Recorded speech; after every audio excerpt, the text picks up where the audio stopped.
Lisa, Yes, baby girl. when I grow up, I want to be a womanist to society. And so shall you be. Hey everybody, this is Lisa Landry. Welcome back to Womanist to Society. I'm so thrilled today to speak to my guests. I'm with Jen Pace and Chris Cusano, and they're with Connecticut Brain Tumor Alliance. Welcome to the podcast, Jen and Chris. Thanks, Lisa. Thank you. Thanks for being here. Tell me about Connecticut Brain Tumor Alliance. What's that all about?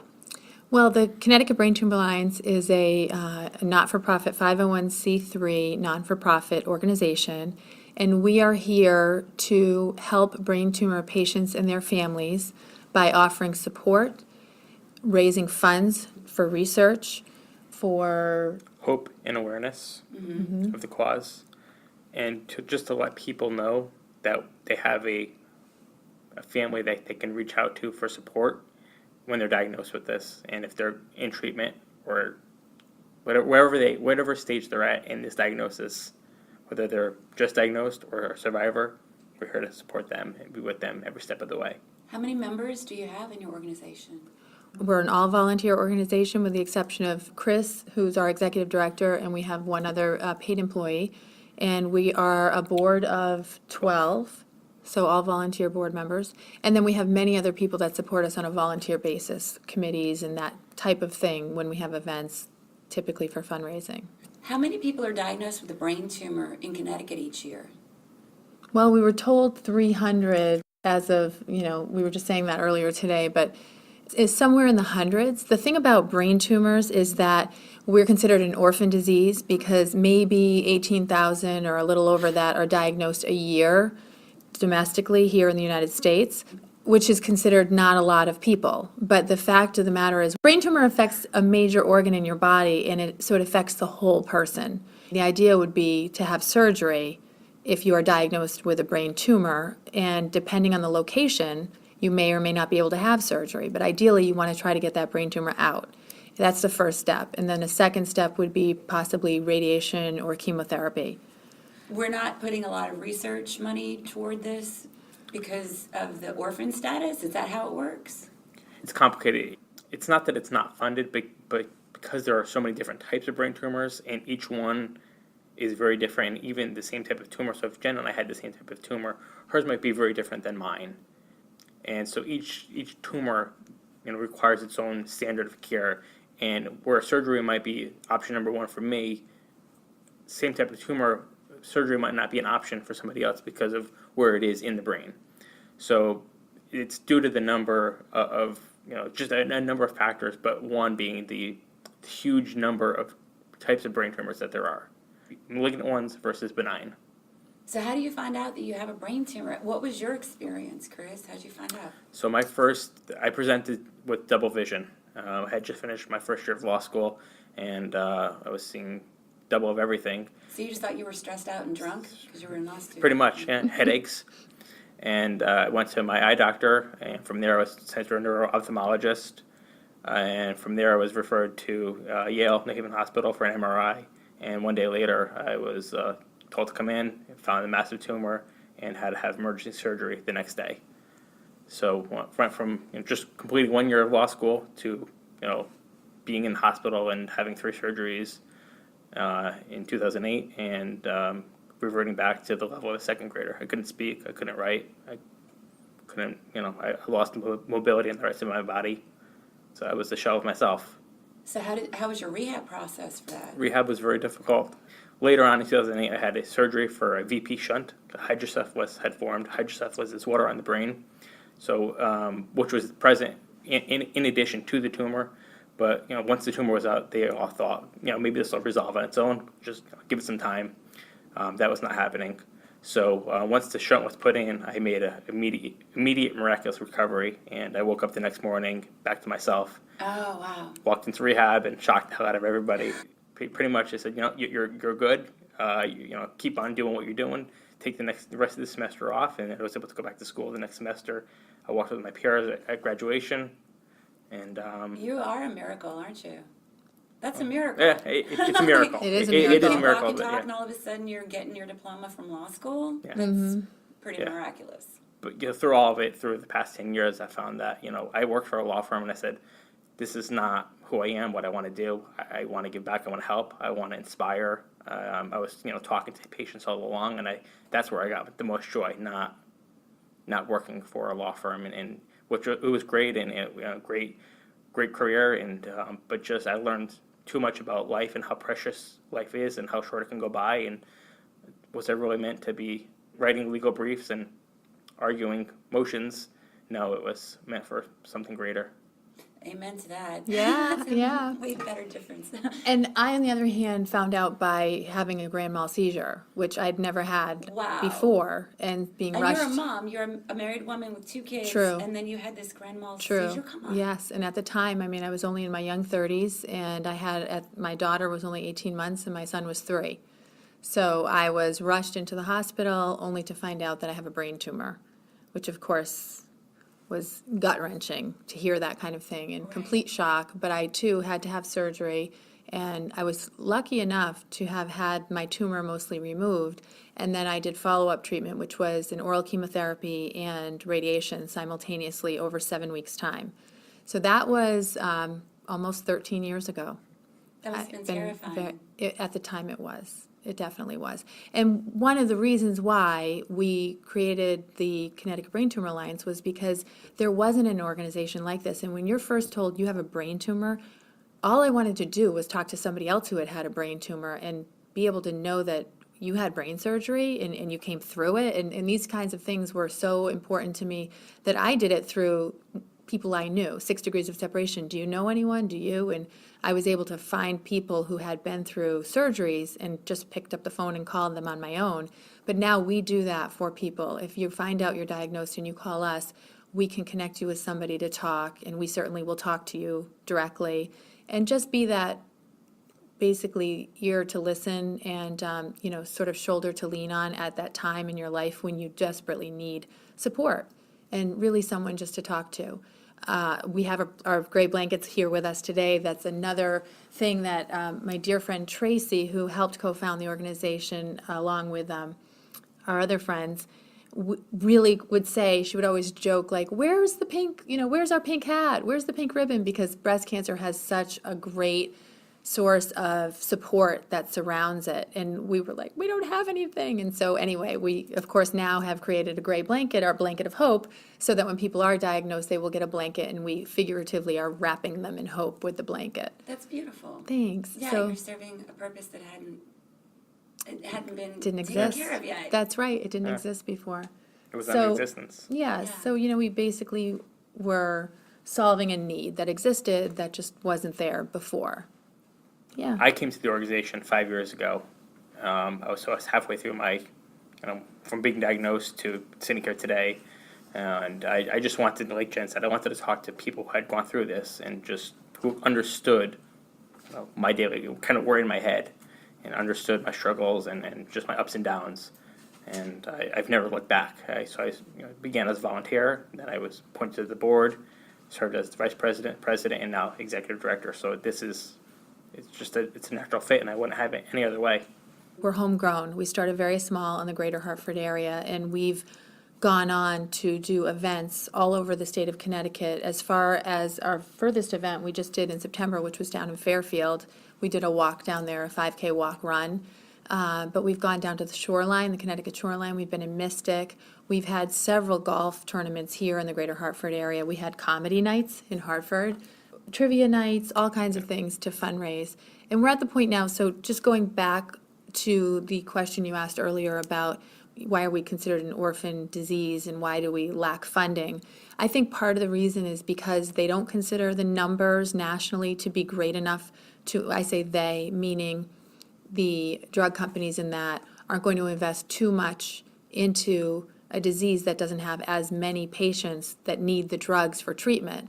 So that's one of the reasons why. And also, in general, because brain cancer, if you will, is what typically would be studied, the lifespan of somebody with brain cancer is typically so short, not always, but statistically it's very short. So there's not enough time to, those studies, sad to say, but people pass sometimes before they've actually been able to maybe complete a study. So there's complications in that way too. In addition to how Chris is saying, there's so many different types of tumors and the way that they act, so that to create this one group that has enough similarities to do a study is challenging. So Were you ever studied as a case study, Chris? I was not, but there's been some interest in my type of tumor to study it, and Especially with your recovery. That's why I'm well, asking. no, my tumor type is very, very rare, and it's like 0.2% of people that are diagnosed that have it. So there has been some momentum of desire by the medical community to gather as much information as they can on it, and hopefully someday undertake a study. I just feel so like, oh my gosh, I can't believe you went through that and that you went through that too. so many people do, though. You can't believe, and I guess it's an unbelievable diagnosis to hear that you Because have. it's such a death sentence, one would True. think. You hear that, you're like, oh, Yeah. what next? Someone's going to chop my head open Right. and try to find a tumor Right. and take it out. You just, as you said that, like, you'd be shocked that, like, if someone said you have a brain tumor, like, you're gonna not say, oh, that's a death sentence. Like, I think Jen and I think everyone else on the board and everybody that's been Yeah, impacted. because you're on the board now. You're on the other end of it. Right. But you No, have but to- I you ha- did think You have that. to look at Yeah. it from, like, the perspective of, no, I'm not gonna let this beat me. I'm gonna beat it. True. You hope that, but Yes. but some Well, people. that's the winning attitude. you You're hope- gonna you hope survive for it, that. You have to. Yeah, but you when hope you for first that. hear that, like you're in law school and you've got double vision and somebody's like, oh, emergency surgery tomorrow. Yeah. Yeah. No. No. When That's this. a head spin. Yeah. It is, but I mean, ask anybody that was around me. I'd never lost hope and never lost faith. Yeah, you're a special guy. No, you really are. I mean, when the surgeon sat down, I was in my hospital bed because I had been admitted after having the seizure, and said, you have a brain tumor. I looked at him and said, I thought you were going to tell me I was pregnant. I absolutely did not in that Right. moment compute brain tumor. And then for me, the fear wasn't even brain tumor. It was I have to have brain surgery. We would And you have I was beautiful like, hair. that's the butt You of don't a wanna lose hair joke. like yours. Right, Yeah. and I had to have a railroad track shaved gosh. through my head, and then here's the irony of brain cancer: the oral chemotherapy that you take doesn't cause your hair loss; it's the radiation that causes the hair loss. So then, that's a whole other ugly side of things. But you get through it. You do get through it because, for whatever reason, you just kind of like get your strength together and say, I'm going to move forward, I'm going to beat this. And people do. So the good news is there is hope. There are more and more treatments available today than there certainly were years ago. And we are constantly working toward more research so that we can learn more about all the advances in medicine and figure out a cure, if not a cure, better treatments to help people's lifespans increase. I don't know anything about brain tumors. Why would you? Yeah. I knew nothing about brain tumors prior Yeah. to being diagnosed. Nor did I. So, are we seeing more? Like more incidents of Yeah, them? I guess that's the words I'm looking for. Are we having higher incident rates of brain tumors as a country because we're having better diagnosis? I think what you situations? just said is probably most accurate. Because they're getting diagnosed more accurately, maybe the numbers shift up a little. I don't think there's proof that exists that says there are actually more occurring, but I do think that most of the medical community may agree that you're seeing more because of the diagnosis being specific. Whereas years ago, maybe you didn't know that you had one, and it would just go undiagnosed. So I think it might be more so a matter of there being a better way to diagnose nowadays. In order to diagnose, typically you have to have an MRI. Would you say that? Yes. Yeah. I mean, that's. And I would think a lot of doctors don't even bother with an MRI if somebody comes in. But some people who, if you're like me, I mean, they said my tumor had probably been growing for 3 to 6 years, and I had just been putting all this, You're like, oh, I just thought I was forgetful. or headaches. I'm True. studying. Yeah, I'm you're I've talking got all about these courses. headaches. I'm in law Yeah. school. Of course, Yeah. I can't remember everything. Well, I had reported, so again, I had no idea I had symptoms of a brain tumor because I never put them all together. I had experienced some left side tingling during my second pregnancy, and I went into my local primary care doctor and expressed that. And I said, geez, I don't know if I have a problem with my heart. So they ran an EKG on me to test my heart, and that came back fine. And of course, the answer was, well, that's good. We have that as a baseline for later in life if we need it. And I had headaches. I would be at work and have terrible headaches and think, oh gosh, it must be a caffeine headache. I must not have had coffee, or Dehydrated, I'm dehydrated. exhausted. And then I had low-grade nausea, and again, I was at that point in my life where I was having children, so I kept thinking I'm pregnant. There was a reason, so the symptoms are typically headaches, low-grade nausea, fatigue. I had fatigue, I had two young little children. kids, Of course I'm tired. And then it could be a seizure, if you had that, or the left side, or any side, any tingling sensation, Yeah, headaches. I mean, I think those that are the pretty much, main those are the ones, main yeah. ones. Yeah, it could be, right, it could be double It could- vision. yeah. Yeah, there's Change lots your of different eyesight. ones. But definitely the headaches, the nausea, fatigue, which, so many people that could be a million things. Exactly. So, yeah, So somebody listening, if you have all these things happening Right. to you and you've been dismissing them because you're just like, it's just modern life, I'm stressed the Right. heck out, you might Yeah. want to get an MRI. definitely, yeah. Yeah, you want to report it to your doctor, at least. I mean, it's always good to be on top of that and let people know. Yeah. Well, if we could change one way that we as a country are pursuing treatments for people who are suffering with brain tumors, what should we do better?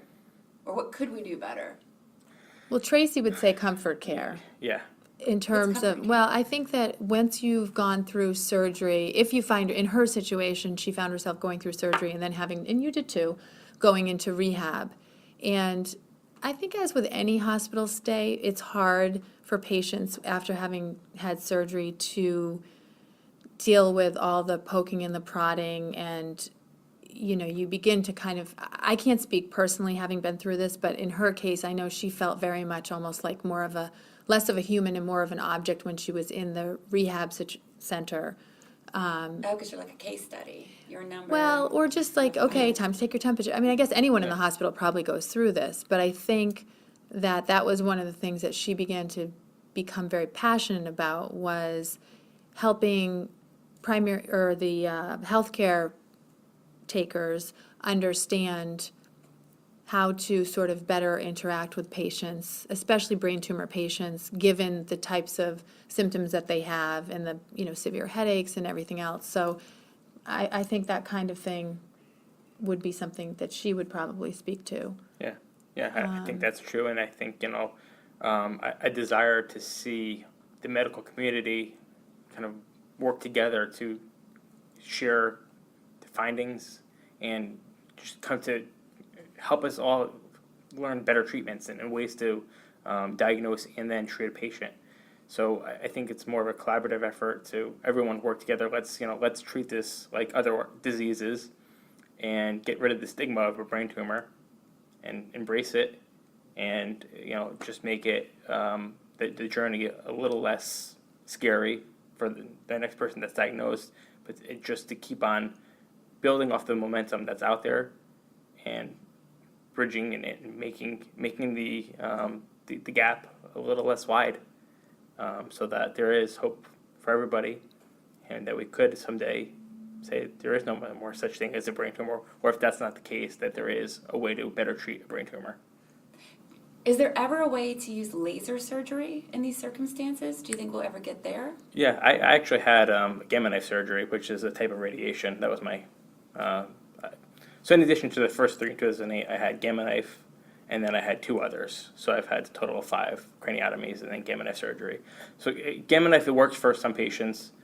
For me, because I'm who I am, it did not respond. My tumor did not respond to the gamma knife laser surgery.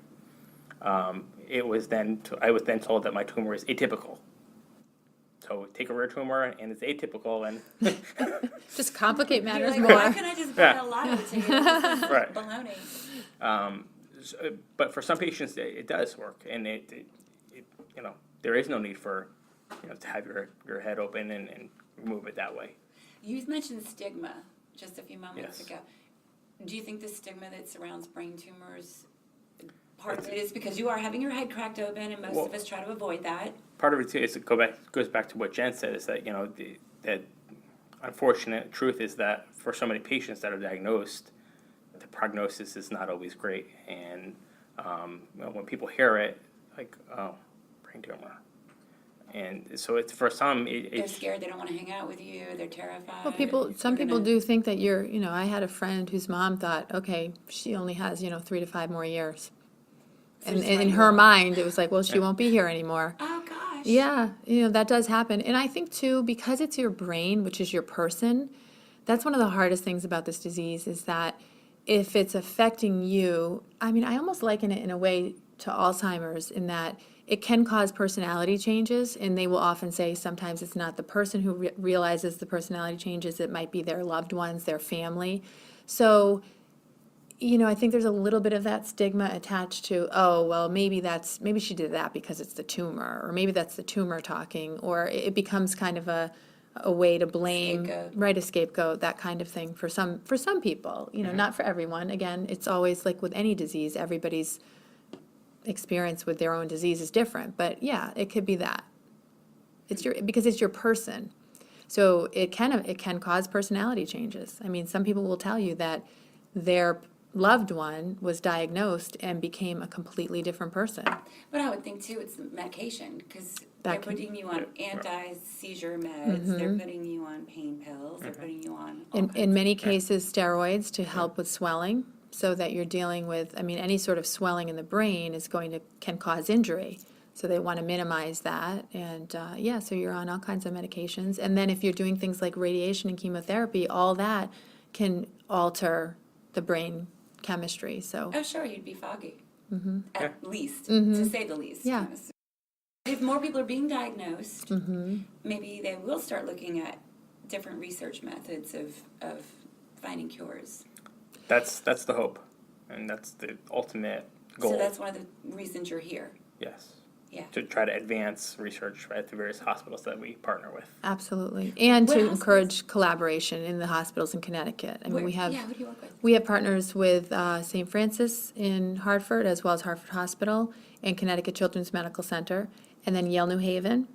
And we have partnered with St. Vincent's. So all of those hospitals treat brain tumor patients, and we encourage collaboration and communication between them if possible, because it's important that if somebody is treated or they have their surgery and treatment at one hospital, if there's an available treatment or like a clinical trial available at another hospital, we think it's important that the patient should be aware of that and have that opportunity Oh, to seek heck treatment. Yeah, so. Yeah.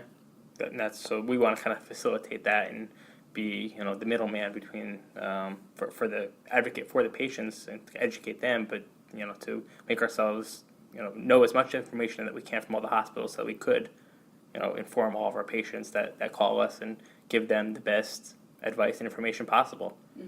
And we let them know that we're not doctors, but we are all survivors and caregivers, and we know this this is just our personal point of view and our perspectives on it.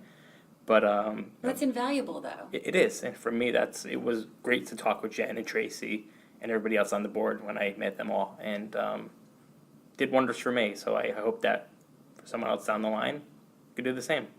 I want to ask you, when you were recovering during your rehab, what was one of the happiest moments of that process where you're like, okay, all right, and it made you feel more like your old self? Growing up, I've always played the piano, and when I sat down to play it after surgery, I could not play it at all. But after the third surgery for the shunt in 2008, I sat down and I played a song that I had been writing, and then a month later, I finished the ending of it, and that was pure joy to me. I bet. And Probably felt like Mozart. I did, and I titled it Brainstorm, so it was just the perfect That's kind of rad. it captured everything. It's beautiful. What about you, Jen? When you were recovering, what was that moment where you're like, okay, felt like my old self, things might be all right? Yeah, I think for me, it was I didn't have that aha moment like Chris did with something specific. And I think for me, it was a more gradual moment of realizing that I could get through in the beginning, I would listen to music and think, oh my gosh, I'm not going to be there for my kids. And I would just be like crying, driving down the street.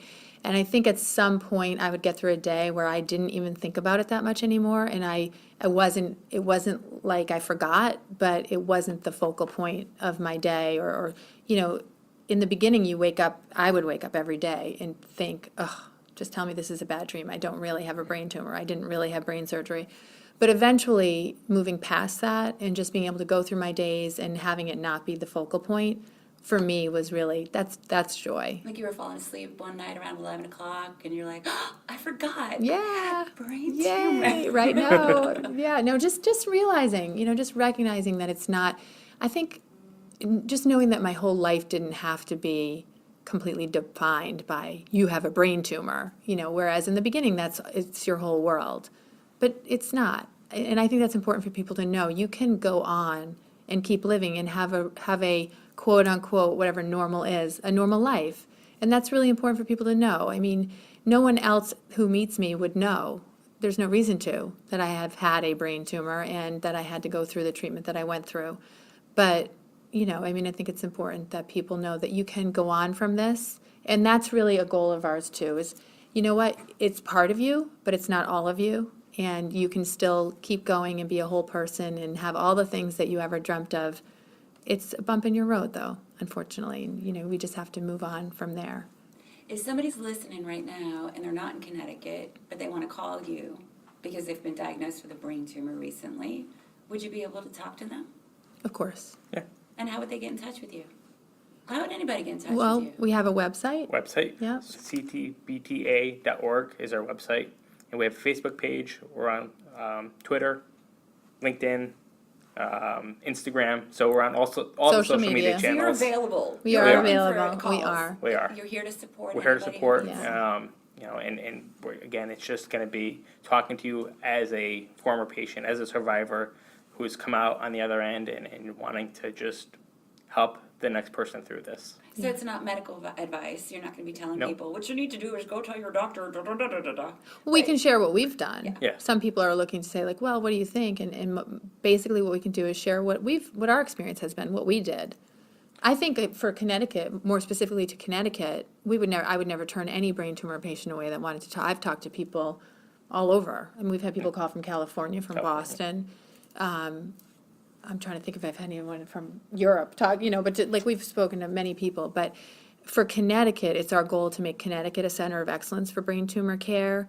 And we really do want people here in Connecticut to feel comfortable knowing they can receive the best possible treatment here close to home. Because one of the things that's important to a lot of patients is that they can be close to home during their treatments. Having said that, we would never bat an eye at anybody who chooses to go elsewhere because there's fine institutions all over. And Connecticut, we always find ourselves sort of like stuck in between Boston and New York. Yeah. And everyone feels like, whatever somebody wants to do, obviously we respect that. But we do want Connecticut to be a center of excellence for brain tumor care. And we have great care right here within Connecticut.